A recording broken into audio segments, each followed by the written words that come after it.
மகர ராசி, மகர லக்ன அன்பு சொந்தங்களுக்கு வணக்கம். நான் உங்க அஸ்ட்ரோ புவனேஸ்வரி பேசுறேன். இந்த மகர ராசி மற்றும் மகர லக்னத்துக்கு செவ்வாய் ஆட்சி பலம் பெறக்கூடிய பலன்கள். வருடத்திற்கு ஒரு முறை மட்டுமே 4ஆம் அதிபதி 4ஆம் இடத்துக்கு வரக்கூடிய பலன்கள் எப்படி இருக்க போகுது? இதனால மகர ராசிக்கு என்ன விதமான பலன்களை கொடுக்கறதுக்கு காத்துட்டு இருக்காங்க? ஃபர்ஸ்ட் மகர ராசி யாரு? எப்பேற்பட்ட நபர்கள்? முதல்ல ஒண்ணு தெரிஞ்சுக்கோங்க. எந்த ஒரு விஷயமே தனிப்பட்ட ஜாதகம். நீங்க யாரு? எப்பேற்பட்ட நபர்? நீங்க எப்படிலாம் செயல்பட போறீங்க? ஒரு காதலா அது எந்த அளவுக்கு? ஒரு கல்யாணமா அது எந்த அளவுக்கு? ஒரு குடும்பமா அது எந்த அளவுக்கு? ஒரு வருமானமா எந்த அளவு உயரத்துக்கு? ஒரு தொழில் அது எந்த அளவுக்கு? எந்த காலங்கள் வரையும்? இதுக்கு எல்லாத்துக்குமே பிறந்த கால ஜாதகம் மட்டுமே தான் பதில் சொல்றதுக்கு கடமைப்பட்டிருக்கு. ஸோ தனிப்பட்ட ஜாதகம் மட்டுமே தான் ஒரு பிரதிபலனை கொடுக்கறதுக்கு காத்துட்டு இருக்கு. நம்ம சொல்லக்கூடிய அனைத்துமே இப்ப கோச்சாரம், ராசியை பேஸ் பண்ணி வச்சுக்கூடிய ப்ரெடிக்ஷன். இது அப்படியே பிறந்த கால ஜாதகத்தை கொண்டு போய் பொருத்தி பார்த்திடக்கூடாது. அப்படி பார்த்தால் நிறைய தப்பு வர்றதுக்கு வாய்ப்பு இருக்கு. அப்போ மகர ராசி மற்றும் மகர லக்னம் யார் இவங்க? ரொம்ப பியூரான மனசு, குழந்தைத்தனம் அதிகமுடைய நபர்கள். ஒருத்தரை நம்பினா உயர விட்டக்கூடிய ராசி. ஏன்? சனீஸ்வர பகவான். சனி பகவான் தான் நம்பிக்கைக்குண்டான காரக கிரகம். நீ என் மேல தொழில ஒரு நம்பிக்கை வைக்கிறையா? உனக்கு என்னை பார்த்தோன்னே பிடிக்குதா? இதுக்கு எல்லாத்துக்குமே சனீஸ்வர பகவான் தான் காரணம். அப்ப எல்லா காலமும் நெருக்கமான நபர்கள் கூட இருந்து பயணிச்சுட்டே இருப்பாங்க. வெளியே ரொம்ப ஸ்ட்ராங்கா இருக்கக்கூடிய ஹேபிட் நிறைய உள்ள வந்து பாத்தீங்கன்னா நிறைய மனசு வெதும்பி இன்னைக்கு மனசு உடஞ்சு நிற்கக்கூடிய ராசி. எல்லாரையும் கேர் பண்ணிக்குவீங்க. ஆனா உங்க வேல்யூ இன்னைக்கு யாருக்குமே தெரியாதுங்க. நிதர்சனமான உண்மை. கஷ்டம் வந்தாலுமே ஆளாமல் அதை தாங்கக்கூடிய ராசி. நிறைய கஷ்டப்பட்டுட்டு இருக்கீங்க இன்னைக்குமே. யார்கிட்டயாவது வெளியே சொல்றீங்களா அப்படின்னு கேட்டிங்கன்னா இல்லவே இல்லை. அதிக அன்பே இன்னைக்கு ஒரு தடவை என்னைய வந்து ரொம்ப அமைதியாக நான் இன்னைக்கெல்லாம் ரொம்ப சண்டை போட்டுட்டு இருந்தேன். எல்லார்கிட்டையும் உதாரணத்துக்கு இன்னைக்கு திருமண வாழ்க்கையே சண்டை போட்டுட்டு இருந்தேன். என்ன என்னை கண்டுக்க மாட்டேங்கிறீங்க, பேச மாட்டேங்கிறீங்க அப்படின்னு எங்கள் வீட்டுக்காரர்கிட்ட சண்டை போட்டுட்டு இருந்தேன். இன்னைக்கு நான் எல்லாம் அமைதியாயிட்டேன். பரவாயில்ல, அவங்களுக்கு என்ன பிடிக்குதோ பிடிச்ச பேசிட்டு இல்லைன்னா விட்டுட்டோம். அந்த மாதிரி எது எடுத்தாலும் காதல் எடுத்தாலும் பாருங்க, அவங்க பேசலையா சரி பரவாயில்ல அப்படிங்கிற மாதிரி எல்லாத்துக்கும் அமைதி அமைதி அமைதி. இந்த ஒரு வார்த்தையோடய இன்னைக்கு இந்த மகரம் அப்படிங்கிறது நகர்ந்துட்டே இருக்கு.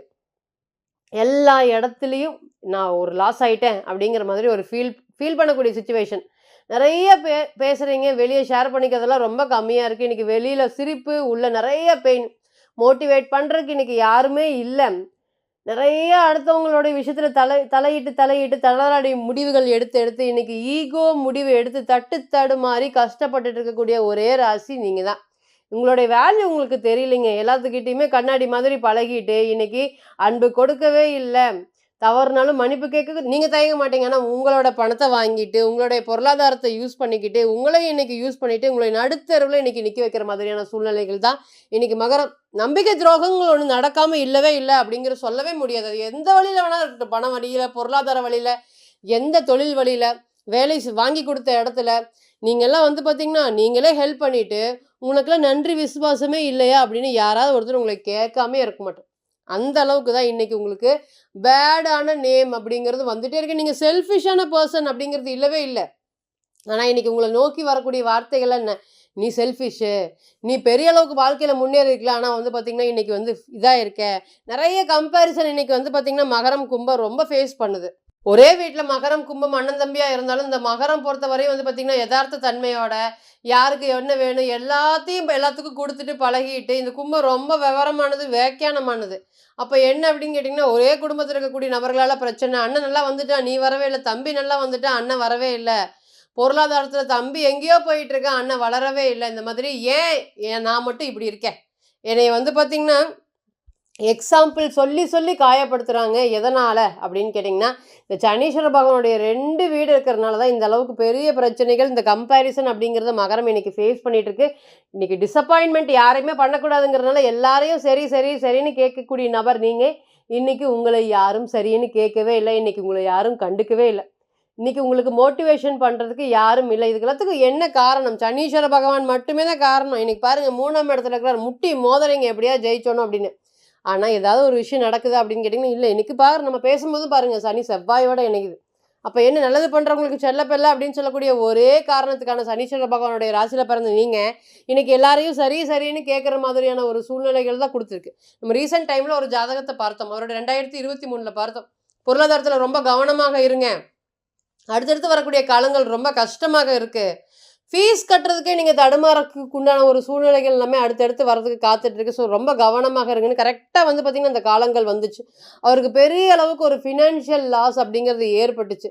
அவர் கரெக்ட்டா நம்ம சொன்ன டேட்ல கால் பண்ணி என்ன சொன்னாருன்னா, "மேடம் நீங்க சொன்னது நடந்துருச்சு. அதே மாதிரி பெரிய அளவுக்கு ஃபினான்ஷியல் லெவல்ல நான் மாட்டிக்கிட்டேன்." என்னுடைய அறிவு அவருடைய ஜாதகத்துல வந்து பார்த்தீங்கன்னா, புதன் பலமான ஒரு யோகமான இடத்துல இருந்தது. அப்ப நம்ம சொன்னேன், "நீங்க வந்து இங்க இருக்கக்கூடிய நபரே, இங்க இருக்கக்கூடிய உங்களுக்கு இருக்கக்கூடிய அறிவுக்கு நீங்க இங்க இருக்க வேண்டிய ஆளே இல்ல. அந்த அளவுக்கு ஒரு பெரிய வளர்ச்சிகளா போகணும். ஏன் இந்த மாதிரி?" மேடம் எல்லாரையும் நம்பி நம்பி நான் மோசமாயிட்டேன். என்னுடைய அண்ணன், தம்பி எல்லாம் பணத்த ஒளிச்சு வச்சுக்கிட்டு, எதுவுமே இல்ல, எதுவுமே இல்ல அப்படின்னு என்னை ஏமாத்திட்டு பண்ணிட்டாங்க. அவங்களுடைய பசங்களுக்கு, பொண்ணுங்களுக்கு கல்யாணம் பண்றது, நகை போடுறது எல்லாமே என்னுடைய குடும்ப சொத்துலேருந்து பண்ணுனேன். இன்னைக்கு என்னுடைய பொண்ணுக்கு படிப்பு கட்டுறதுக்கு பணம் இல்லாம, நீங்க சொல்லணும்னு நான் சொல்லக்கூடாதுன்னு நினைக்கிறேன் மேடம். ஆனா என்னுடைய பொண்ணு நானு காலேஜுக்கு பணம் கட்ட முடியாம வீட்ல வச்சிருக்கேன் மேடம். எனக்கு என்ன மேடம் இந்த மாதிரி ஒரு சூழ்நிலைகள் ஆயிருச்சு அப்படிங்கிற மாதிரி சொல்லியிருந்தாரு. நம்ம பிறந்த கால ஜாதகத்த பார்க்கும்போதே 1 வருஷத்துக்கு முன்னாடியே நம்ம இண்டிகேஷன் பண்ண இந்த காலத்துல நீங்க இந்த அளவுக்கு கஷ்டப்பட வேண்டிய சூழ்நிலைகள் வரும். ஃபினான்ஷியல் வைஸ்ல ரொம்ப கவனமாக இருக்கணும். இருந்தும் அவர் கேட்கவே இல்லை. கேட்காமல் அதே மாதிரி அவர் ஃபினான்ஷியல ஸ்பெண்ட் பண்ணிட்டு இருந்தாரு. கடைசியில இவங்க எல்லாருக்குமே பெரிய நாமத்தை இந்த மகர ராசிக்கு வந்து பார்த்தீங்கன்னா, போட்டுட்டு போயிட்டாங்க. ஏன் அப்படி அந்த அளவுக்கு கஷ்டப்பட்டாரு? அவர் அது கேட்க மாட்டாருன்னு நம்மளுடைய பிறந்த கால ஜாதகம் அவரோடது இண்டிகேஷன் பண்ணுச்சு. பிரசன்னமும் இண்டிகேஷன் பண்ணுச்சு. அப்ப எல்லாமே எல்லாராலயும் நம்பிக்கை துரோகங்கள் அப்படிங்கிறது ரொம்ப அதிகமாக சந்திக்கக்கூடிய ராசியாக இன்னைக்கு மகரம் இருக்கு. அவருடைய லக்னம் வந்து பார்த்தீங்கன்னா வேற. அவரெல்லாம் இங்க இருக்க வேண்டிய ஆளே இல்ல. நம்ம பார்த்தோன்னே சொன்னோம். இன்னைக்கு இளைஞர்கள் உங்களுக்கு வளர்ச்சி. நீங்க இருக்கக்கூடிய ஆள் வெளியே இருக்கக்கூடிய ஆளு, நீங்க எப்படி இப்படி இன்னைக்கு வந்து சின்ன பணத்துக்கே இப்படி ஃபினான்ஷியல் லெவல்ல இப்படி கஷ்டப்படுறீங்கன்னு தெரியல. உங்களுடைய ஜாதகம் ஒரு யோகமான, அறிவாளி, புத்திசாலித்தனமான ஒரு ஜாதகம். ஆனா நீங்க நடக்கக்கூடிய டைம் வந்து உங்களுக்கு வொர்ஸ்ட்டா இருக்கு. அப்படிங்கிறத நம்ம கிளியர் கட்டாக இண்டிகேஷன் பண்ணி 1 வருஷத்துக்கு முன்னாடியே பண்ணணும். அப்படி என்ன பண்ணியும் அவர்னால அதுலேருந்து வெளியே வர முடியாம, கரெக்ட்டா கிரகங்கள் அவர லாக் பண்ணுச்சு. அவர் இந்த மாரி ப்ராப்ளம் மாட்டிட்டாரு. ஸோ ஒரு விஷயங்கள் எல்லாமே பிறந்த கால ஜாதகத்துல நிச்சயமாக இண்டிகேஷன் பண்ணுமா? எஸ் பண்ணும். அதுல எந்த ஒரு மாற்று கருத்துமே இல்ல. இன்னைக்கு செவ்வாயோடைய பெயர்ச்சி பலன்கள் ஃபர்ஸ்ட்டு இடம் வாங்குறோம், வீடா வாங்குறோம். என்னால இருக்கவே முடியல. காலி இடத்துல வந்து பார்த்தீங்கன்னா, ஏதாவது ஒரு குடிசையாவது கட்டிட்டு நான் போயிறணும். அந்த அளவுக்கு சுற்றி இருக்கக்கூடிய நபர்கள் மத்தியில ரொம்ப பிரச்சனைகள் அதிகமா ஏதாவது ஒரு குறை நிறைகள் சொல்லிட்டு வாழ விடாம நெறைய வாடகை வீட்ல நெறைய பிரச்சனைகள் யார் ஃபேஸ் பண்றாங்கன்னா மகரம். இவங்க ரொம்ப காம் பெர்சனாலிட்டீஸா இருக்காங்களா? யாரையும் எதிர்த்து பேசாம இருக்காங்களா? அதனாலயே இவங்களுக்கு நெறைய டார்கெட் வருது. வேலை செய்ற இடத்துலயும் பாருங்க.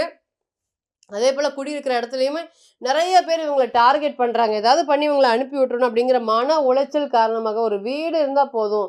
ஏதாவது ஒரு இஎம்ஐ பண்ணியாவது இதை வாங்கணும் அப்படின்னு சொல்லக்கூடிய நபர்களுக்கு இனி இந்த பிரச்சனைகள் படிப்படியாக குறைஞ்சு ஒரு வீடு, இடம் வாங்குறதுக்கு உண்டான யோகம். அதேபோல நெறைய விஷயங்கள் வந்து பார்த்தீங்கன்னா, நான் தொழில்ல வந்து இன்வெஸ்ட்மென்ட் பண்ணியிருக்கேன். அந்த தொழில்ல வந்து பெரிய அளவுக்கு வளர்ச்சிகள் இல்ல. 10 பேருக்கு 20 பேருக்கு நான் சம்பளம் குடுத்துட்டு இருந்தேன் மேடம். எனக்கு இன்னைக்கு என்னுடைய சம்பளத்த எடுக்கிறதே எனக்கு பெரிய பிரச்சனையா இருக்கு. என்னை நம்பி 20 குடும்பம் இருக்கு. அவங்களுக்கு எல்லாமே தொழில் அப்படிங்கிறத நான் பண்ணி குடுக்கணும். அதுக்காக தான் நான் தொழில் நடத்திட்டு இருக்கேன். எனக்கு எவ்வளோ கஷ்டம் வந்தாலும் பரவால்ல. அதை சரி பண்ணணும்னு நெறைய பேரோட ரீசென்ட் டைம்ல வந்து பார்த்த ஜாதகங்கள்லாம் சொன்னாங்க. அதுக்கெல்லாம் அந்த அளவுக்கு வந்து பார்த்தீங்கன்னா, மகரத்த பொறுத்தவரை 8ல இருக்கக்கூடிய கேது கடுமையான கடனை அப்படியே அள்ளி தெளிச்சுட்டே இருக்காரு. அந்த கடனுக்கு வட்டிக்கு சம்பாரிக்கிறது வட்டிக்கு போகுது. சம்பாரிக்கிறது இஎம்ஐக்கு போகுது. வாங்குற காசுக்கு மேல இஎம்ஐ போகுது அப்படிங்கிற மாதிரி நெறைய மன உளைச்சலோட சுத்திட்டு இருந்த உங்களுக்கு, இனி இந்த பிரச்சனைகள்லாம் படிப்படியாக கிளியர் ஆகறக்கு அதிகமா வாய்ப்பு இருக்கு. தொழில்ல பார்ட்னர்ஷிப் போட்டு பண்ணலாமா? மனைவி கூட சேர்ந்து தொழில் பண்ணலாமா? மனைவினால எனக்கு யோகம் வருமா? ஆல்ரெடி வேற ஒருத்தங்க பார்ட்னர்ஷிப் போட்டிருக்காங்க. அந்த தொழில்ல நான் இணைய போறேன். அதனால எனக்கு வளர்ச்சிகள் வருமா? நெறைய குழப்பத்தினால நான் வந்து பார்த்தீங்கன்னா, இதுலேருந்து வெளிய வராம இருக்கேன். அந்த பிரச்சனைகள் எல்லாமே தீருமா? மனக்குழப்பம் வெகுளுமா? அதேபோல புதிய திறமை வளர்த்திக் கொள்றதுக்கு இது நல்ல நேரமா இருக்குமா? எஸ் நிச்சயமாக நல்ல நேரமா இருக்கும். காதல் திருமணச்சிட்டு இருக்கோம். பெற்றோர் சம்மதத்தோட நாங்க வந்து பார்த்தீங்கன்னா, கல்யாணத்துக்கு ப்ரொசீட் ஆகுமான்னு கேட்கிறவங்களுக்கும் இந்த காலங்கள் நல்ல ஒரு யோகத்த குடுக்கக்கூடிய ஒரு காலமாக இருக்கும். இழந்த நம்பிக்கையை மீட்டெடுக்கக்கூடிய காலங்கள். 4ஆம் இடம் அப்படிங்கிறது நம்பிக்கை. அப்ப இழந்த நம்பிக்கை, ஒரு விஷயம் எனக்கு கிடைக்காது, எனக்கு வராது அப்படின்னு சொல்லிட்டு இருக்கக்கூடிய நேரத்துல, அது கண்டிப்பாக உங்கள தேடி வரக்கூடிய ஒரு சிச்சுவேஷன். அதனால மன மகிழ்ச்சியோடு, சந்தோஷத்தோட ஒரு விஷயத்த அணுகி அதன் மூலியமாக பெரிய அளவுக்கு லாபத்தையும் ஏற்படுத்தி குடுக்குமா? புதிய தொழில் தொடங்கலாமா? எஸ் நிச்சயமாக. ஒரு பெரிய யோகம் குடுக்கறதுக்கு காத்துட்ருக்கு. இவரு என்னதான் பாதகாதிபதியா இருந்தாலும், லாபாதிபதியாகவும் 4ஆம் அதிபதியா வர்றதுனால, இந்த ராசிய பொறுத்தவரையும் செவ்வாய் ரொம்ப பலமா இருக்கிறது நிச்சயமாக நல்லா இருக்கணும். அப்படி இருந்தா தான் வீடு, அப்படி இருந்தா தான் நல்லா சுகம். அப்படி இருந்தா திருமணம் தட்டி போயிட்டு இருக்கு. இந்த செவ்வாய் வந்து பார்த்தீங்கன்னா, 7ல நீசமாயிட்டாரு இந்த மகரத்துக்கு அப்படின்னா, திருமண வாழ்க்கை அப்படிங்கிறது எட்டா கனியாக இருக்கு. 35 வயது கடந்தும் திருமணம் அப்படிங்கிறது நடக்காம இருக்குது. ரொம்ப ஸ்ட்ரகிள் ஆயிட்டு போராடிட்டு இருக்கோம். இதுக்கு எல்லாத்துக்குமே ஒரு சொல்யூஷன் கிடைக்குமா? இந்த மாதிரி கேள்விகளுக்கு நிச்சயமாக இந்த நேரம் அப்படிங்கிறது நல்ல ஒரு சுகஸ்தானம் பலம் பெறதுனால ஒரு சுகம் கிடைக்கிறதுக்கு நிச்சயமாக வாய்ப்பு இருக்கு அப்படிங்கிற மாற்று கருத்தே இல்ல. நம்ம இப்ப சொல்லிட்டு இருந்த அனைத்துமே கோச்சாரம் அப்படிங்கிறது பிறந்த கால ஜாதகத்தோட தனிப்பட்ட ஜாதகத் தான் இதுக்கு வந்து அதிக முக்கியத்துவம் கொடுக்கப்படும். ஸோ தனிப்பட்ட ஜாதகத்தை நீங்க ஆலோசனை பண்ண விருப்பப்பட்டீங்கன்னா, கீழ இருக்கக்கூடிய இந்த நம்பருக்கு கான்டாக்ட் பண்ணுங்க. நான் வணங்கக்கூடிய நரசிம்மர் உங்க எல்லோருக்குமே நல்ல வளமான வாழ்க்கையை ஏற்படுத்தி தர நிச்சயமா பிரார்த்தனை பண்ணிக்கிறேன். மீண்டும் ஒரு பதிவில் உங்களெல்லாம் சந்திக்கும் வரை உங்களிடமிருந்து விடைபெறுவது உங்கள் அஸ்ட்ரோ புவனேஸ்வரி. நன்றி, வணக்கம்.